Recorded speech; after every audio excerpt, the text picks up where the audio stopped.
And the CEOs around you are meeting with people like me and saying, how many people on my team can I turn into an agent? How much of my staff can I automate with these agents? And it's a scary thing. So the agent has like a wheel around it of your instructions.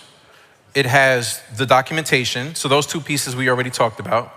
And then it also has access to tools that it's allowed to touch and open on your behalf because you gave it the key to access those things, whether it's API or MCP.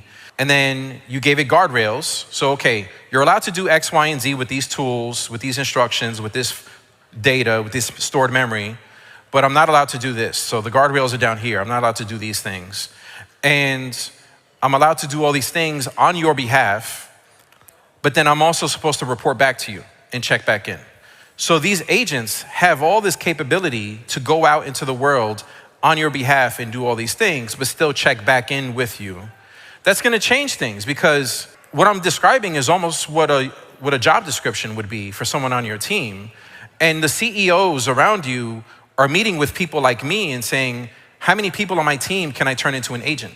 How much of my staff can I automate with these agents? And it's a scary thing, but it's the reality of where we are. But because you're giving them the autonomy to make decisions and open doors and access documents and log into things on your behalf, it's gonna change what these things can do. But we all have access now to agent platforms where we can make our own. So I have a family agent that books dentist appointments and doctor appointments and adds things to our family calendar. I have one that's, reviewing LinkedIn for me. After this event, I'm gonna have 50 messages in my inbox. I have another agent that's pulling out those messages and putting it into a spreadsheet. So you can do a lot of things to save you time, and that's what these tools are really meant for.